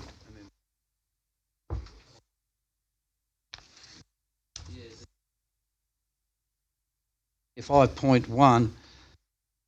Councillor Taylor, would you like to combine them? Discussion item. Yeah, I'm happy to. What I would like to do, Mr. Mayor, is I would like to move that this notice of motion become a part of that recommendation, right? Yeah. That the first part is that council defer this item until the 21st of May. Mr. Mayor, I'll move that way, that this is dealt with. Do we need a motion to move that it be dealt with in conjunction? Yes, I would imagine. Yeah, you move it. Councillor Duffy, all in favour? Aye. Yeah, thank you. I'll ask Mr. Mayor that that be included, the motion that I've put up there, but I would also ask that on the start of that motion is that council resolves to defer this matter until the meeting of the 21st of May. I'll second that. Councillor Redden. The reason I do that, Mr. Mayor, is because I think this is an extremely important issue. I do not walk away from my resolve to supporting what I believe is a much needed facility in Robertson Park. The DA has been prepared. We might have to look at, I know Councillor Duffy's indicated that he would like to see a heritage report accompany it. I've no problem with that. Heritage precinct there. Mr. Mayor, I think that can't just give $195,000 back to the state government. It's unprecedented. No, this has never happened. This has never occurred. And so we need to look at all alternatives. But I can tell you what, there's a lot of people out in the community for a facility, a quality facility in Robertson Park. That was highlighted on the Anzac Day. No call, it's over there. a number of people approached me, and I know that there was a large, significant number of people on social media saying that there was no toilet facilities actually in them. So it just proved to me that there is a great need. The thing about it, Mr. Mayor, is that, look, I couldn't believe the fact that we had next to nothing in the park on Anzac Day, yet we have, and rightly so, we have wine and food activities over in the park, and we've got portaloos everywhere. The amount that it must cost for portaloos alone, and on an Anzac Day, probably one of the most themed and important days, we did have facilities in that park. So I think that really rammed home and highlighted, and it wasn't missed on a lot of people in this. The irony of that we right or wrong, people go over there and have food and wine near toilets, but when we have the occasion like Anzac Day, there was nowhere for people to go to the toilet. Mr. Mayor, I think it's also vitally important that recognise that you can't refer people to the hotels around the place. That's just not on. It's a major park. Everywhere you go and travel, there is a high quality toilet facility in the main park. That's the main park. I know Cook Park's a wonderful facility, but a wonderful asset to the city, I should have said. But the park in the centre of the city is where a lot of travellers stop and look to refresh themselves. So I think there is a very big need. But Mr. Mayor, the other thing that concerns me is that we are considering all these options. We have absolutely no information on the Perry-Oval proposal, no information on the John Lomas skate park. There are toilet facilities in what I call National Park. People who have lived here all their life call it National Park. And Glenroy Oval, we have absolutely no information contained in this report. So, I mean, I know there's scant detail there, but I think that we really do need to have more thorough detail as far as what's been those alternate sites. So, deferring it for 2 weeks will give council an opportunity for that. It'll bring the Robertson Park one back into the game as an alternative. The original, it's the one that attracted the $195,000 from the state government. That point is very important for the community of Orange to understand. $195,000, nearly $200,000 of the facility to go, or was to go in Robertson, paid for by the state government. Not 1 red cent from the ratepayers as far as that's concerned. We would have to top it up. I understand it would have to be topped up by money, but nowhere near the significant cost of the infrastructure. So that point really needs to hit home, that the state government have provided the lion's share of this, not the ratepayers themselves. And ratepayers are saying to me they didn't know that fact, so why are we procrastinating? That's their opinion, they're entitled to it, but I really do believe that Robertson Park should be back in the mix as far as this is concerned. Sorry, Councillor, can we just get clarification? Sorry, Mr. Chair, can I just get a clarification of what you're expecting back on the 21st of May? Councillor Taylor, please. I would expect that we would have the Robertson Park option included. I understand, and then it will be debated, and like I said, Councillor Duffy has indicated he'd like to see it accompanying. I understand that takes time, but if the Robertson Park option is included, council can then move forward and DA, whether that's an amended DA, but I would like to see Robertson Park included in those now 3 options. Which effectively we're giving you a 4-part options report. Yes, 4-part options. And the Robertson Park, inclusive of Robertson Park. And that option does not yet involve bringing the DA back. It will be a discussion about I would imagine through you, Mr. Mayor, that if council resolved to go with Robertson Park again, that of course the DA would have to come back to council. Okay. I'm not even sure whether the DA would have to go back on public exhibition. I'd imagine if there is some changes as far as the heritage report is concerned, it would. So, yeah, I'm certainly not saying let's make a succinct decision on the DA on that night. I'm saying bring it back as one of the options, then we can move forward and look at it. Councillor Malala. Thank you, Councillor Taylor. Just so it's clear in my mind, you say it's unprecedented that this money goes back there. Is it my understanding that obviously you've got a separate motion which you want to put before Council on the 21st, but the government aren't demanding that we send the money back? What they're saying is, can you spend it somewhere else? That is my understanding of what's here. But Robson Park should be. Okay. So it's not, technically, it's They're not. not. Yeah. So it's not unprecedented. Okay. I might be wrong here, but was it a situation late last year where council had to give back a considerable amount of money, the overhead bridge up in Forest Road, to the vicinity of $2 million or something, because we couldn't do that project? That project. If I may, through the chair, just to clarify that, that was a resolution of council to defer and try and seek alternative options. The state government allowed us to extend and hold that money. Correct. Yeah. So where's it the now? federal government insisted that we hand it back. Okay. I knew somebody did. And how much do we have to hand back by the federal government? I'd have to take that detail on notice. Okay. So it's not precedent then. My point. No government, yes. State government, yeah, but not federal. I'm not suggesting it is council. Thank you. Councillor McCrone. Thank you, Mr Mayor. I'd like to suggest that we add a fifth option, in that we've just spoken tonight regarding the Naylor Pavilion and the showground and the lack of facilities for toileting at that site. So I'd like to request that that be included. And I would hope, and look, it's a big list, but any report I would hope might provide the average weekly park usage where available. And I understand for Robertson Park and particularly for the skate park, those numbers might be difficult to assess as there wouldn't be regular bookings. But I would imagine particularly at Perry Oval, where it is school groups or training squads using it. So if available, an indicator of the park usage. And the second aspect would be comparative distances to the council-controlled facilities.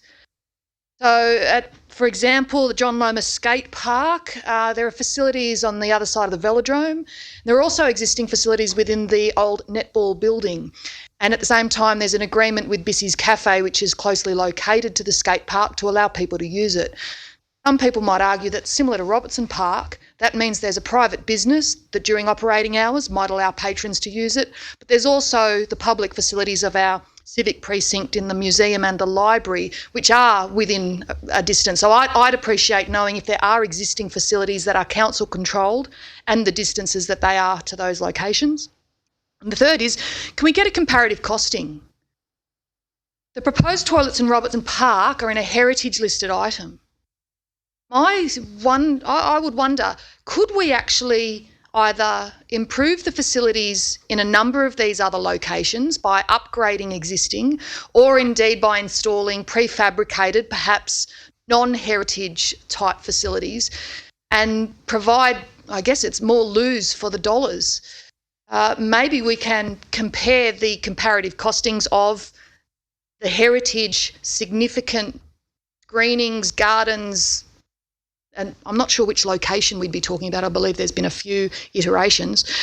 But I wonder whether a prefabricated appropriate facility put on Perry Oval and on Glenroy Oval, and even on the skate park, might also be done in conjunction with development at the showground. They're not heritage. They probably won't cost us as much. Maybe we can get more lose for the dollars. But I'd like to see those three aspects considered. The average park usage where we can judge it. And I think it does need to be excluding the privately hosted events, which really do require portaloos in terms of the event and risk management. So that would exclude the wine and food week, particularly in Robertson Park, and Banjo Week. The comparative costings and the distances to council-controlled facilities, so I can make an informed judgment about what we do with this funding that is available. Mr Waddell would like to make a comment. Thank you, Mr Chair. Could I ask a favour of the proposer of the motion? Reports for the 21st of May are due this Friday, and the scope increase is worrying me. I think we'll just bring your motherhood statements back unless we get more time. Councillor. Well, when we can get it back ASAP, I would imagine. I mean, Thank you. I mean, the first June meeting might be. Given do I stand corrected? There's a budget coming through on the. We'll be talking about that later. You are correct. Going to be a draft go out on display. Can we aim for the first meeting in June, Mr. Wood? Councillor Munro. Look, how many times are we going to go to Robinson Park? I pushed for a toilet there. I tried real hard to, all of us did, to try and come to some resolution. But there, got this money which was born of that debate, argument sometimes, fairly heated sometimes as well. The only way I'd support any resolution to put a toilet park would is if we had one of the CWA ladies. I don't know. Have some discussion again. Their flavour has changed in regard to that. I would support that happening with that money, and if up, take that facility into a much better building, starting to fall into decay. Still need major upgrade today. See that? Again, approach WA ladies here in Orange office again. We want to spend this money in Robinson Park. That'd be the only I would take. Had to overall that again. Strong show some leadership on how we can help not only the ladies in the CWA, but provide that service. It does need help.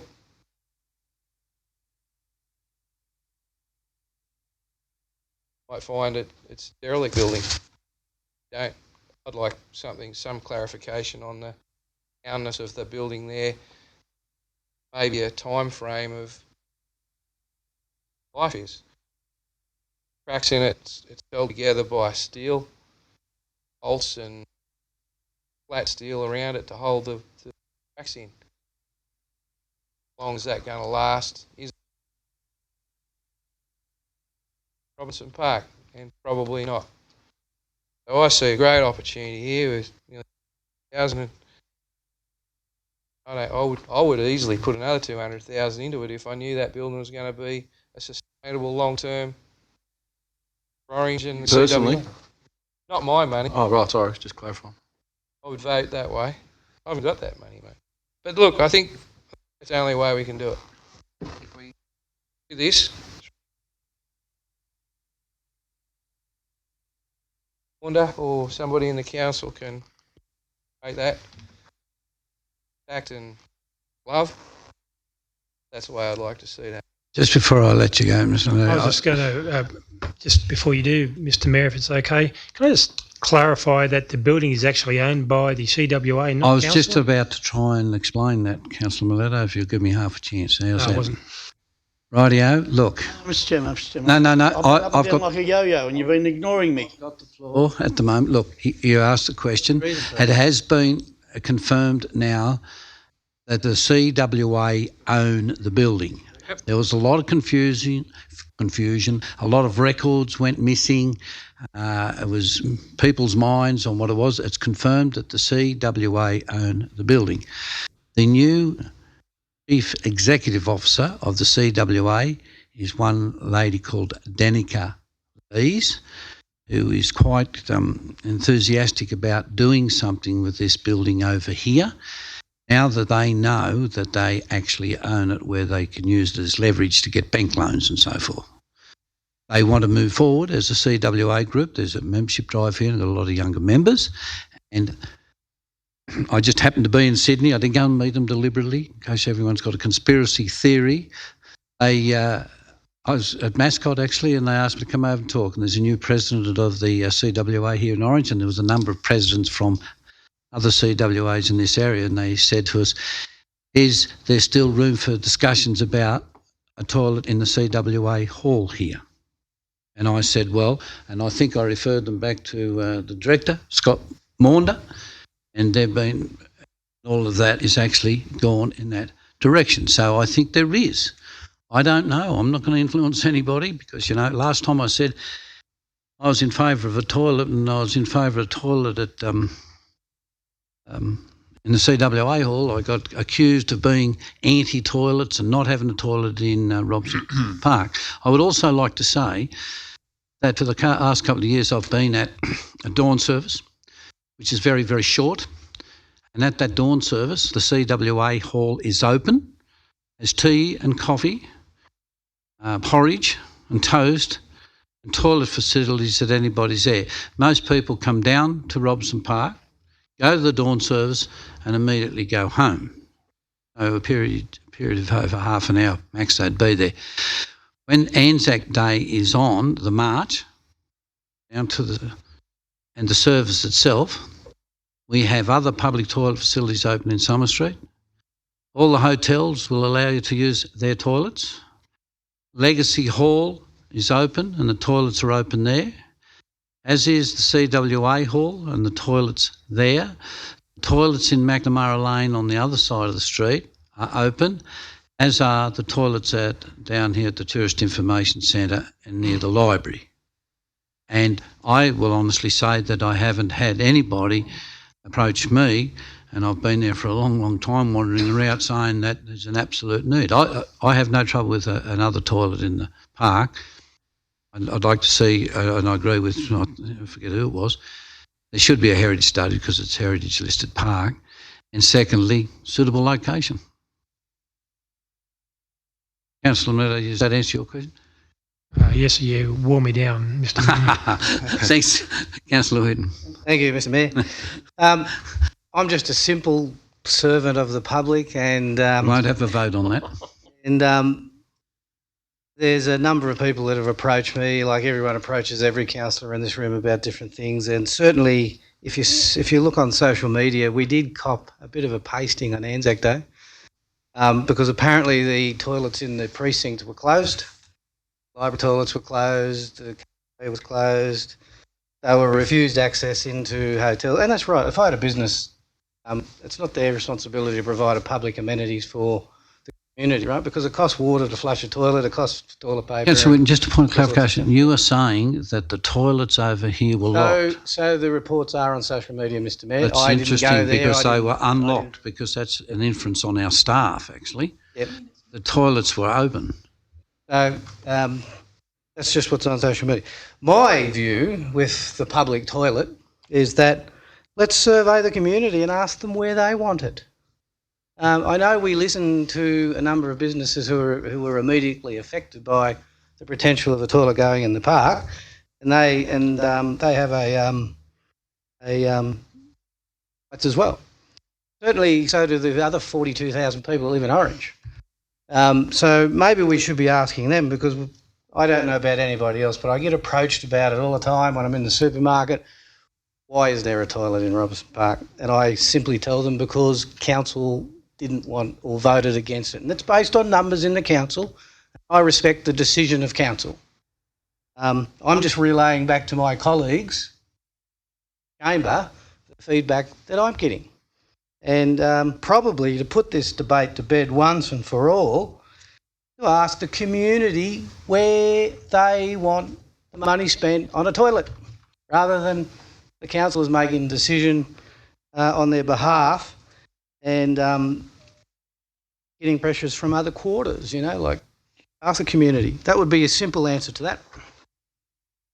Councillor News, then Councillor. Thank you, Mr. Mayor. I said Councillor News, then Councillor Duffy. He was up first. So Councillor Whitten, unlike Councillor Whitten, haven't been approached by anyone about why there isn't a toilet in Robertson Park. I would like to ask the question of you, Mr. Mayor. Are you saying that the CWA hall option is back on? No, what I passed through to the thing is the CWA, I was talking to the Chief Executive Officer, president from here, and a number of, I think the other presidents were Cudell, Ashdale, and some others who happened to be at the state president's meeting when they saw me, and they offered me a cup of coffee, which was very nice, and we sat down and they were talking about that they see that as a real option, and I passed that through our director. I didn't want to take it any further than that because, gee, you'd get accused of all sorts of things. And we have discussed, we have debated, we did make a decision about Robertson Park and the location that was proposed. That decision was made. And in terms of asking the community, that's great. That's a great idea. But in terms of Glenroy Oval, I doubt that, depending on how you ask the community, I doubt that you're going to get a lot of people from Glenroy participating in that sort of a online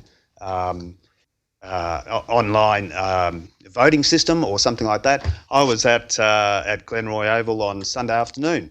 We had a community fun day and community consultation talking about the Glenroy Oval master plan, and one of the things that was repeatedly mentioned was the toilet, the fact that the current toilet there is closed, it's not in the right position, it needs to be moved to a different location, and there's a definite need for it. It needs to be part of that overall master plan for Glenroy. Now, this money, this $195,000, which I don't think anyone's talking about giving back to the state government, we're talking about reallocating it to another area. It may not be the money to build that Glenroy Oval toilet, but there is definitely a need, and the community there are saying that there is a need. So I'm happy to pass that on behalf of the community. Thank you, Councillor Duffy. Thank you, Mr Mayor. Thank you. I'm glad you looked across here. Let me say the first thing that I want to look at is that the situation is when we're talking about the heritage assessment, and I'm one of the councillors that did change my mind on the location. And I base that on the actual heritage assessment after the debacle we went through with 62 Byng Street. That was the big downfall of what was going on up there. Now this here, we've had a number of designs come to us over here, and when we come back with, and I hope Councillor Taylor might agree with this, that I think a heritage assessment should be done on the 3 lots of plans that are there. I have my own preferred option, which goes there. I know where it is. On the actual, and that's money directed at you, Mr. Director of what I'm looking for on the 3. There is a expectation in the community already now that we should do something about Robertson Park toilets. There is that expectation now. Now, as for people wanting to use the toilets, I've seen people circle the CWA hall there trying to get in to go to the loo. Oh, sorry, mate, you've got to cross the road. He's hanging on to going across the road because he's going to get trouble get through the traffic. That's what it is, but there is expectation there. But my expectation is on us that we have a heritage assessment on the 3 designs and the 3 locations that are there. And that's what I'm looking for. Otherwise, I know we had robust debate in here. I'm quite aware that Councillor Taylor's aware of that robust debate, and we've had a few before. We'll have another one. I just think it might be time to clarify the motion as I see it. I think the motion is, with Councillor Taylor's permission, that the 2 were combined, resulting in something like that. Council will be provided a report at the meeting of June, whatever the first June meeting is, Mr. Freeman, for the looking at options for the installation of toilet facilities at 1 Robertson Park, with consideration of CWA building, and with heritage consideration, 2 Perry Oval, 3 John Lomas Skate Park, 4 Glenroy Oval, and with your permission, 5 Naylor Pavilion from Councillor McRae. That's effectively. Mr. Mayor, can I just ask a quick question? That's a fair. I'm not a heritage study expert. How long is that going to take? Have you got enough time to do that and get it right and whatever? We will, because we've done the DAs in different locations, be able to go back, look at the heritage report and make a comparison, say, between 2 or 3 sites within Robertson Park, assessing each site with respect to heritage. I just assume without enough time. In the report you'll get what we have, not what we create. Councillor Milletta. Just a point of clarification. You indicated, Mr. Mayor, that the CWA ladies planning on, there was an appetite to upgrade the building significantly. Is that correct? What I indicated to you was that verbally, can't tell you the lady's exact name, and the CEO and the other ladies are there, yes. Now that they know that they own the building, make this quite clear, they own the building. It is not owned by council or the Crown or the government or whatever. It is in fact owned by the CWA. That puts them into a position now to be able to get bank loans or to leverage it to get loans to spend money on that hall. Or funding. Or funding, I should say. And secondly, the other one was that they indicated to me that they wouldn't mind getting back into discussions about the toilets. Now, instead of going any further than that, I knew that I'd get in trouble. I You're not in trouble with me. I passed it straight to the director. And I have heard nothing What my to do question with was it going since. to be, and thank you for that clarification, my question was going to be, is there any opportunity for council staff to meet with the directors or the et cetera from CWA to find out whether they've got any appetite to seek funding themselves? Certainly. To perhaps put a toilet on the side of the building, etc. They may be able to receive some funding overall. That may provide an opportunity for that other money, that $195,000, to be spent on some of these other areas as well at the same time. Yep. I'm quite sure that the director or general manager can do that. Councillor News. Just a quick question. With these further delays that are being proposed, do we have a time frame in which we have to advise New South Wales government as to what we're going to do with that money? And there's no time frame there? For you, Mr. Chair, I've received nothing in writing. I know the state government's looking for. Clarify that. You could follow that up. Be good if we can, because I wouldn't like to see these further delays put that money at risk. No, it won't. The money won't be at risk. There's no other debate, questions. I'll put the motion. All in favour? Aye. Against? Right.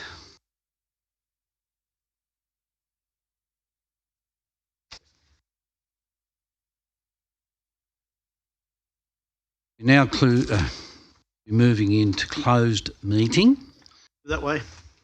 Have a mover, a second, Councillor Munro. All in favour? Aye. Aye.